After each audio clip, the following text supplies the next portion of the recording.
Pumunta siya sa office kanina. Nung nalaman niya si Clarissa palang nagpadukot sa asawa niya. Parang binitawan lang niya ako basta. I just want to be a father to her. Hindi ko alam kung hanggang kailan ko kayanin maging ganito. Maging inutil. Nancy, hindi ko na kaya maging ganito. Daryl?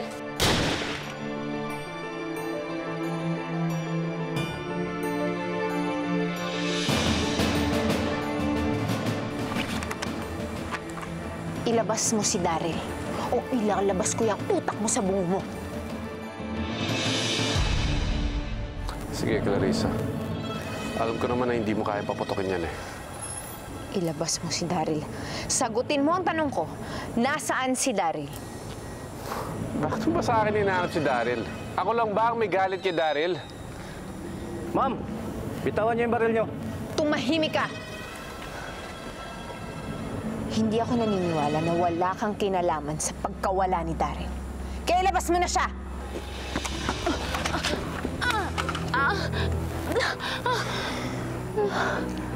Sir, anong gagawin natin sa babaeng to? Pawali ba natin sa pulis? Itapon niya na yan. Sa basura yan na babagay. Nasa mabuting kalagayan na naman siya ngayon sa ospital. Aalis na sana kami para pumunta sa States. Kaya lang nagka-stroke siya. Sa tingin ko, mas gugustuhin pa nga niyang nandito siya para mapalapit sa'yo. Sinabi ko na sa kanya wala akong interes. Naikwento na rin niya sa akin yun. Kung ako ngayon tatanungin mo, mas gugustuhin ko na rin yung gusto mo. Na hindi kayo nagkakaalaman tungkol sa pagkatao ng isa't isa. Pero kilala ko si Ralph. Siniseryoso niya ito. Kaya nga siya nagkaganito. Dahil sa'yo. Hindi ko kasalanan kung hindi niya matanggap ang gusto kong mangyari. Nasaktan siya sa sinabi mo, Nancy, na gusto mo na lang kalimutan ng lahat. Mabait na tao si Ralph, Nancy. Gusto kanyang makasama, makausap, at makilala. Gusto niya sanang maging ama kung papayagan mo pa siya.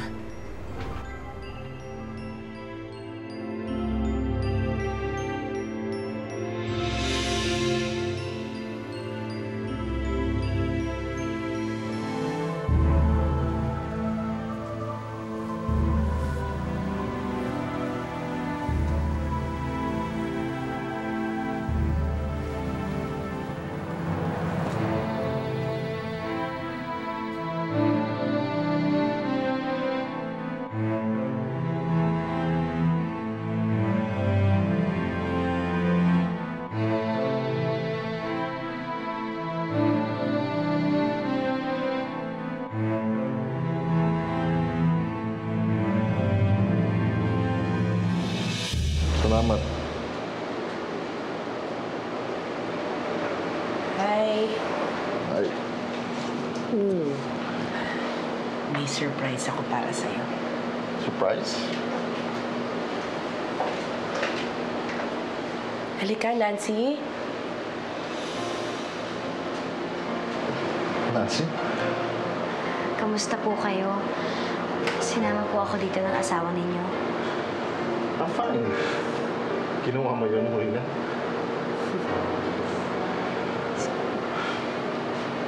Natutuwa ako na pumayag kang sumama.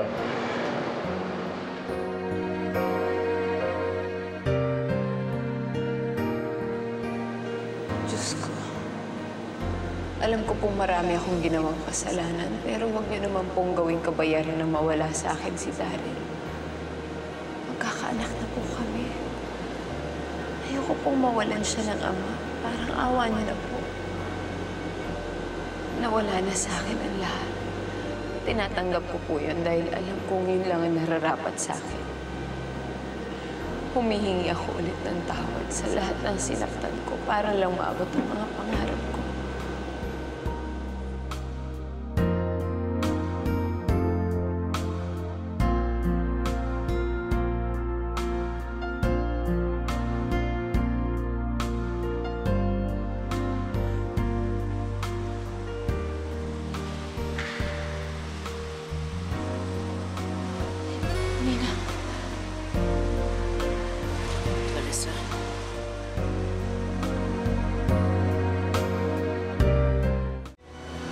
Kamusta ka na, Clarissa?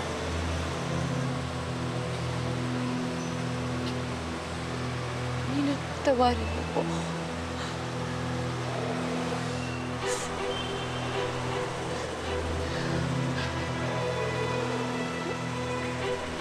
Nina, alam ko po na masakit ang mga ginawa ko sa inyo.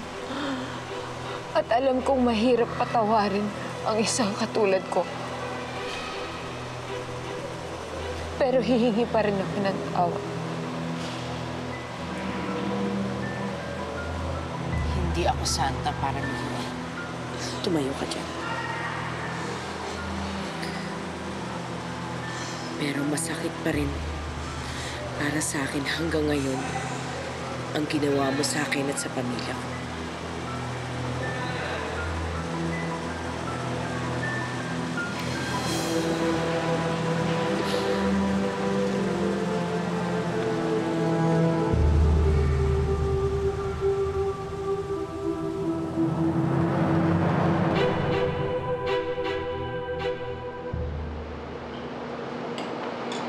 Bakit kaya sa lahat ng ospital, pangit ang lasa ng pagkain? Baka ho kasi mga kumakain may sakit. Eh di ba po pag may sakit, wala pong panlasa ang tao. Ganun? Siguro, alam nila, yung mga may sakit walang panlasa. Eh talagang hindi nila sinasarapan, di ba? Opo. Nancy, marunong ka ba magluto? Opo. Ako masarap ang magluto ng adobo. Talaga po? Alam niyo, masarap din po ako magluto ng adobo. Ikaw din? O sige, paglabas ko dito, dapat mag-contest tayo. Patikim natin kina Monina at kina James. Yung luto mo, luto ko, ang magkaalaman. Sino ang mas magaling? Oo, tignan natin. Saan ba nagkamali? Bakit ang puso ko ay mayroong hapdi? Ang bawat kong ngiti, unti-unting sa luha na uwi.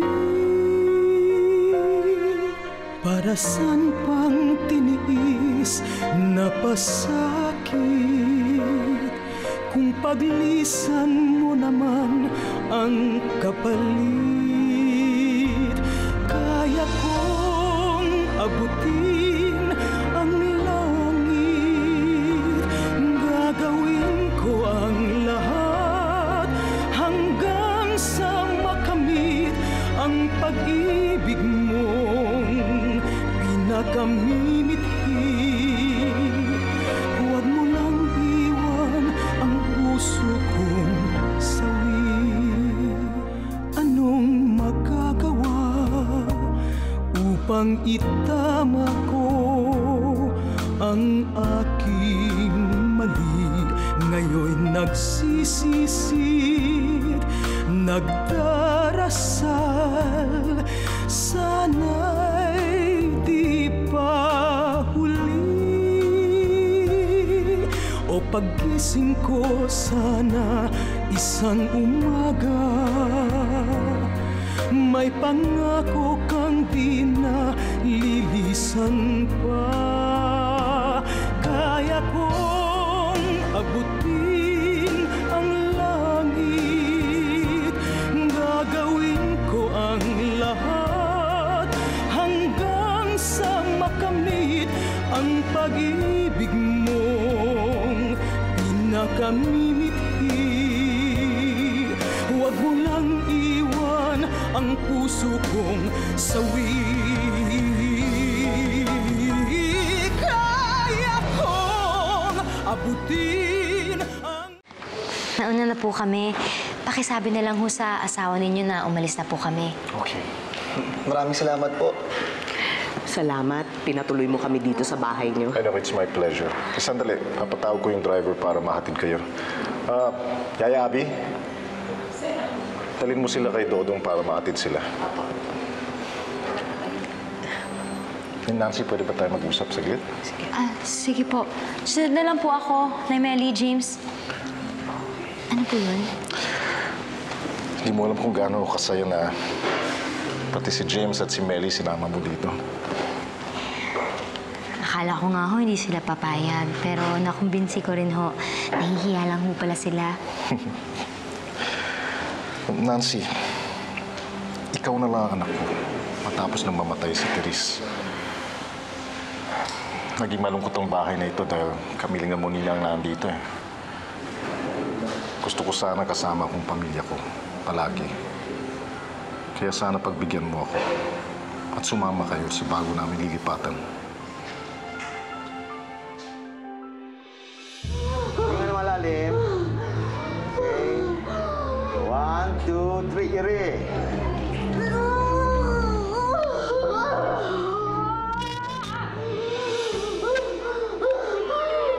Mrs. You have a beautiful baby.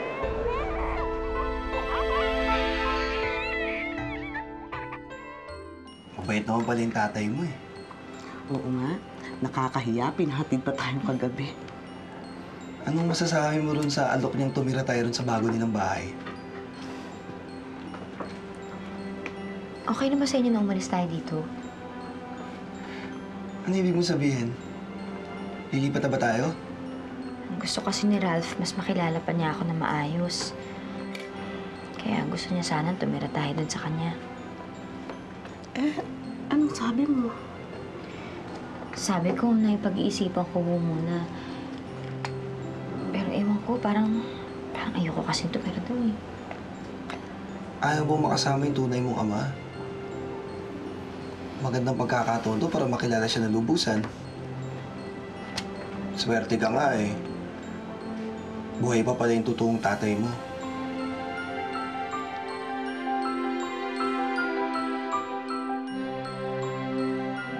Alam mo ba, ikaw ang anghel namin ng papa mo. Kaya nga, Angela ang pangalan mo.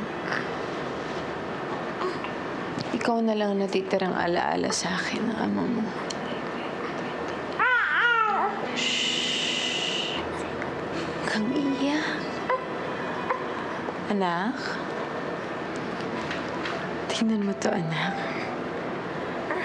Sa'yo na to. Bigay ito sa akin ng ama mo.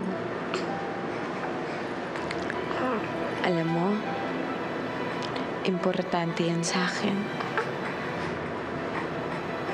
Kasi, nung sinuot ko yan, bumalik sa akin ang ama mo. Ngayon, baka kapag sinuot mo to, bumalik naman siya sa'yo. Hindi ko na kasi makita ang ama mo. At hindi naman siya nagpapakita sa akin. Baka yung kwentas na to, wala namang bisa sa akin. Baka kapag ikaw ang nagsuot nito, maging swerte sa'yo. Pasensya ka na, anak, ha? Pasensya ka na, pinanganak kita ng walang ama. Tsaka mahirap ka. Pero huwag ka mag-alala. Pinapangako ko sa'yo. Magbabago na lahat yun. Pinapangako ko sa'yo. Bibigyan kita ng mas magandang buhay. Mas magandang buhay kaysa sa buhay na naranasan ko.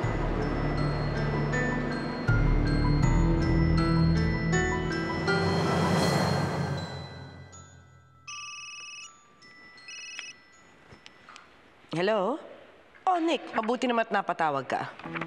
Kamusta ka na? Si Ralph, nagkakasakit pa ba? I'm fine. Ralph is so much better.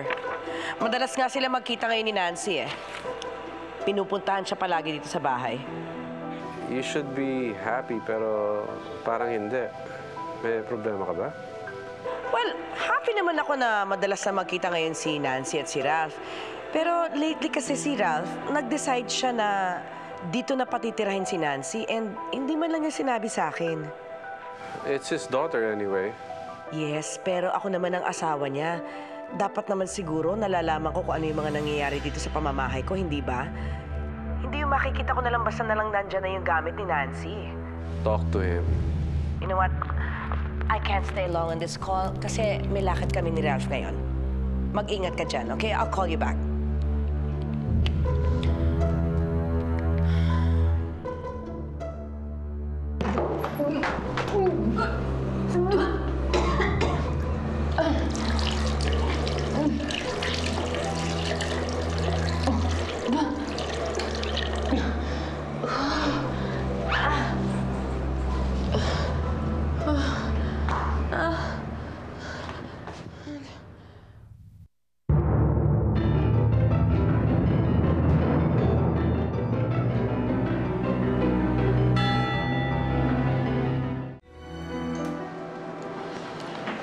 Kamusta ba ang kalagayan mo bago ka nag-collapse?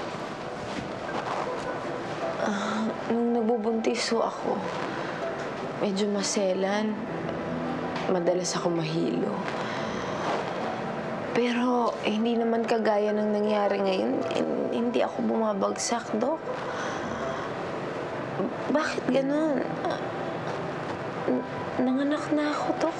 Bakit parang mas malala pa yung sakit ko ngayon? I-recommenda ko na magpa-blood test ka muna, ha? Sa ganun, malaman natin kung ano talaga ang nangyayari sa'yo. In the meantime, I want you to rest. Pagpahinga ka, kumain na maigi. Mamaya, may pupunta dito para kunan ka ng dugo. After the result of the test, babalik ulit ako, okay? Dok, delikado ba ang lagay ko? Sa ngayon, wala pa ako masasabi dyan. Kaya lang, worried ako, baka this might be something else.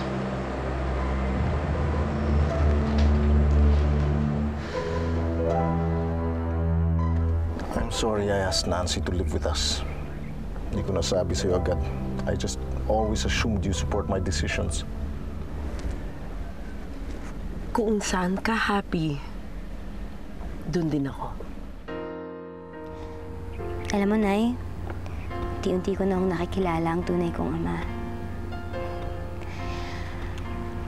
Okay naman po pala siya, no?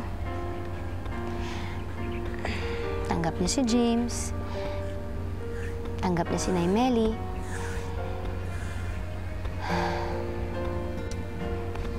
Kaya lang ho, medyo namang problema ho ako eh. Hindi ho ako makapag-desisyon. Hindi ganun kasing narinig ko kanina nung kausap mo si Nick. Oh, well, don't mind me. I'm just being myself. Alam mo naman, medyo selfish. Si Nancy kasi parang pakiramdam ko, hindi pa siya komportable sa pagsasama namin. And I don't really get to talk to her, so wala lang. I don't know. Well then, siguro makakatulong nga if she lives with us para makilala mo siya. Ang gusto ho kasi niya, tumira ho ako sa kanya, sa bahay niya. Parang ang hirap kong gawin nun eh. Pagkatapos ni Clarissa, ako naman ang makikitira sa kanila. Di ba, Nay, ano naman ho ang iisipin ng asawa niya? Sinabi na ba ni Doc kung pwede na ako makalabas? Ma'am, siya lang po yung magde-decide kung kailan po kayo pwedeng mag-check out. Naiinip na po ba kayo? Oo. Alam mo ba kung magkano na yung bill ko? Sige po, ma'am, kukunin ko po muna yung baby niyo para makapagpahinga po kayo. Okay.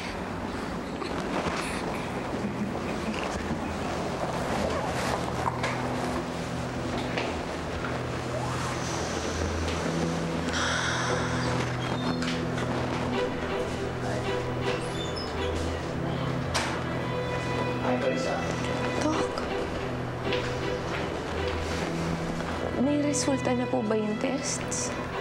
You know, Clarissa, I can't seem to determine kung ano talaga ang cause ng iyong lusea.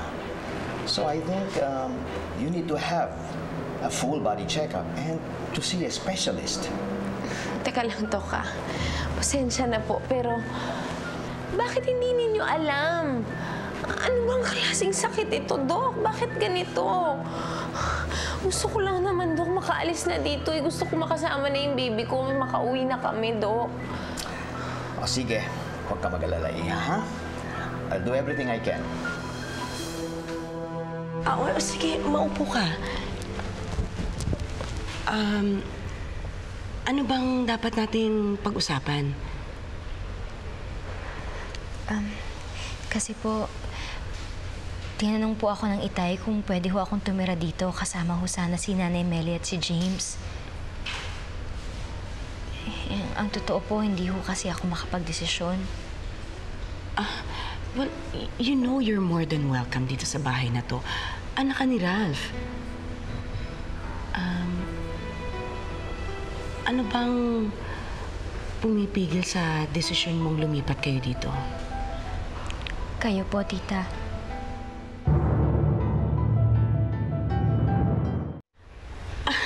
Don't get me wrong, baka naman nahihiya ka lang sa akin.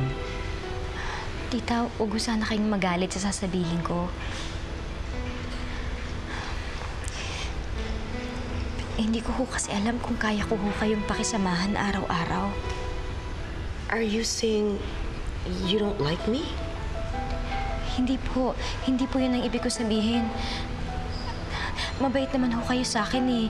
At saka mapagbigay pa po.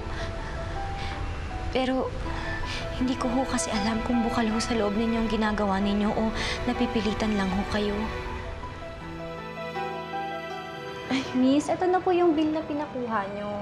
Sabi po sa cashier, isettle nyo po muna yung bill nyo. Kasi sabi po ni Doc, pwede na daw po kayo mag-check out. Sige po, ma'am. Thank you. Naku, Diyos ko.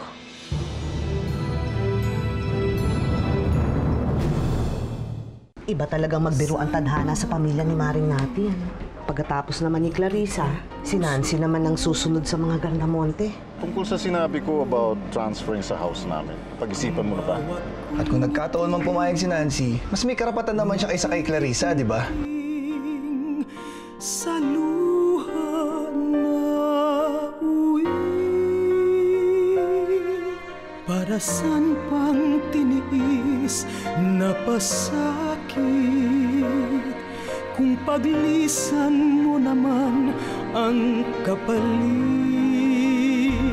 Kaya kong abutin ang langit, gagawin ko ang lahat hanggang sa makamit ang pag-ibig mong pinakamimithi. Huwag mo lang iwan ang puso kong sawi. Anong magagawa upang itama ko ang aking mali? Ngayon'y nagsisisi